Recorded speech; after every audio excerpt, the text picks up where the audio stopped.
Hello, mystics. This week's lesson is on the history of the occult, one of my favorite subjects.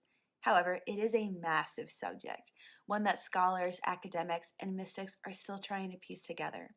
Much of the occult's history is shrouded in mystery. In this lesson, I will be discussing the known historical origins of the occult and consider this one chapter to a much larger series.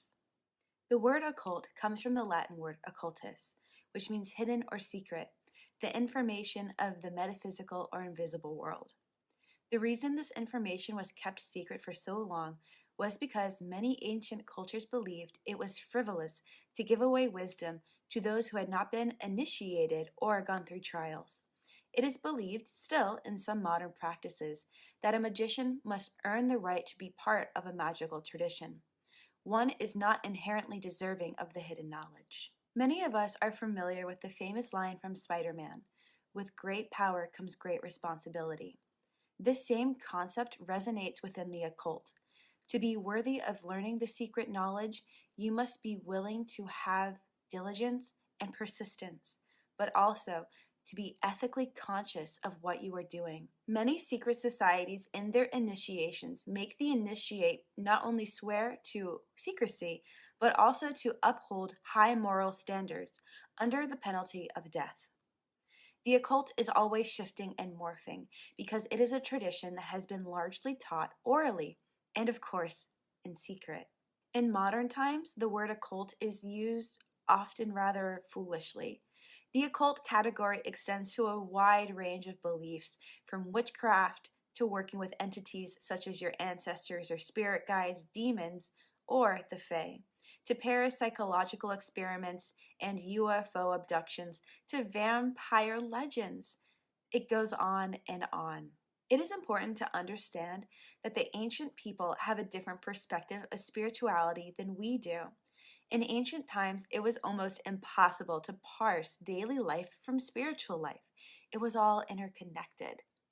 Religion was central to the ancients' lives, and they believed that the divine aspect affected every part of their human life. It is hard to determine what the first religion was, considering that humanity began in different places on earth.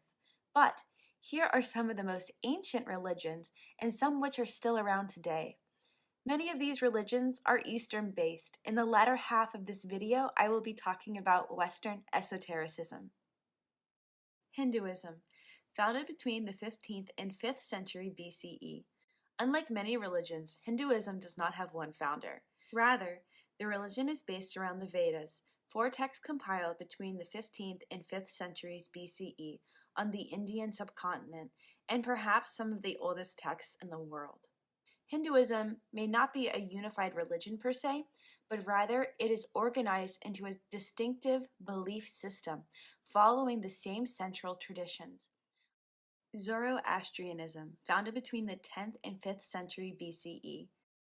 The ancient Indo-Iranian religion emerged in its current version from the teachings of the prophet Zoroaster, or Zarathustra, who historians contend lived some point between the 10th and 6th centuries BCE.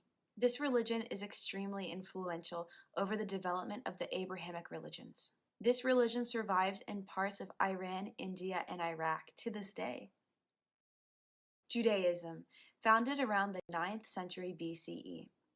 This is the foundation for Abrahamic religions and is the oldest monotheistic religion around, but by no means the first.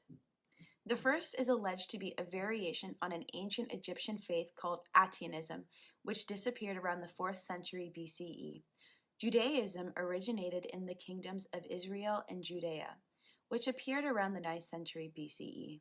The religion morphed into its current form in the 6th century BCE, evolving from a worship of a state god based in polytheistic worldview into the nature of the one true God that we know today. Buddhism, founded around the 6th or 5th century BCE. Unlike other ancient religions, Buddhism has a very clear history. It begins with one man, Siddhartha Gautama, otherwise known as the Buddha. Based in the northernmost regions of the Indian subcontinent, Buddha was the founder and leader of his own monastic order. His teachings began to be codified or written shortly after his death, and are continued and followed today in one way or another. Sometimes there are major discrepancies, though. Confucianism, founded between the 6th and 5th centuries BCE. The founder of Confucianism is often attributed to the Chinese politician, leader, and philosopher Confucius. Confucianism is more concerned with life on earth than the supernatural world, although it does incorporate heaven, the Lord on high, and divination, influenced by the Chinese folk tradition surrounding it. Since the teachings of Confucianism were compiled in the Analects, a generation or two after Confucius's death, the tradition has gone through various periods of popularity and unpopularity. Taoism, founded between the 6th and 4th centuries BCE. Taoism can be traced to the mythical Lao Tzu, said to have been a contemporary of Confucius. The Tao Te Ching is a spiritual text whose oldest recorded tradition dates back to the 4th century BCE. The religion evolved from a strand of Chinese folk magic and makes mention of masters and teachings from long before it was ever codified or written down, including the godlike Yellow Emperor, said to have reigned between 2697 and 2597 BCE, and the I Ching, a form of divination dating back to 1150 BCE. And lastly, the Mesopotamian religion, founded in the 4th century BCE. This refers to the religious beliefs and practices of the civilizations of ancient Mesopotamia, particularly Sumer, Akkad, Assyria, and Babylonia. The earliest undercurrents of the Mesopotamian religious thought date back to the mid-4th millennium BCE and involve the worship of the forces of nature, also known as the elements, as providers of substance. The Mesopotamian religion then began to branch out as a polytheistic religion, accepting the existence of many different deities, within certain gods being viewed as superior to others by their specific devotees. In the 3rd millennium BCE, objects of worship were anthropomorphized, thereby having a humanoid form with a personality. At its height, the pantheon included 560 deities. The last stages of Mesopotamian polytheism developed in the 2nd and 1st millenniums BCE, introducing a greater emphasis on personal religion and structures the gods into a hierarchy, with the national god being the head of the pantheon. Mesopotamian religion finally declined with the spread of the Iranian religions during the Achaemenid Empire and with the Christianization of Mesopotamia. Remember, this is just a brief overview of some Eastern ancient religions. Now, in the latter half of this lesson, I'm going to be talking about the basis of Western esotericism. It is important to understand that esotericism is not religion. Esotericism is related to the Western mysteries. Mysteries refer to rites to learn about the hidden knowledge of the universe through dramatized ritual and initiation. We see the beginnings of Westotericism emerge in the Eastern Mediterranean, most notably ancient Egypt during late antiquity, where Hermeticism, Gnosticism, and Neoplatonism developed as schools of thought distinct from what would become mainstream Christianity, and in many ways a critique of mainstream Christianity. It should also be noted that the study of magic can be traced much farther back in ancient Egypt's history, but for the purposes of this lesson, we will be focusing on late antiquity. Many academics and scholars have spent a great amount of time tracing the subject from the origins of Hermeticism in ancient Egypt to Greece and how the tradition was adopted and expanded on by Greek philosophers like Pythagoras and Plato, and how it eventually merged with Gnosticism and Gnostic Christianity, and all of those fun book burnings that followed. In this lesson, I am going to be breaking down the 3 types of esoteric thought: Hermeticism, Gnosticism, and Neoplatonism. Hermeticism is an ancient Egyptian or Hellenistic school of thought that takes its name from Hermes Trismegistus, also known as Hermes Thrice Great, a figure shrouded in mystery. Some believe that he was a god, either the Greek god Hermes or the Egyptian god Thoth. He supposedly wrote thousands of tracts, those are like scrolls, that become the essential teachings of alchemy. Unfortunately, Only a handful survived the pagan purges once the Roman Empire became Christian. These texts include the Corpus Hermeticum, the Acaphis, and the Discourse on the 8th and 9th. These texts are characterized by a resistance to the dominance of pure rationality or doctoral faith by dwelling upon the oneness and goodness of God, purification of the soul, and expanding the relationship between the mind and the spirit. Although it is still debated whether Hermeticism was purely a literary phenomenon or if there were communities of practitioners, its importance is that it is connected to the development of science between the years of 1300 to 1600 AD, or the Common Era. You may have heard me talk about occult science.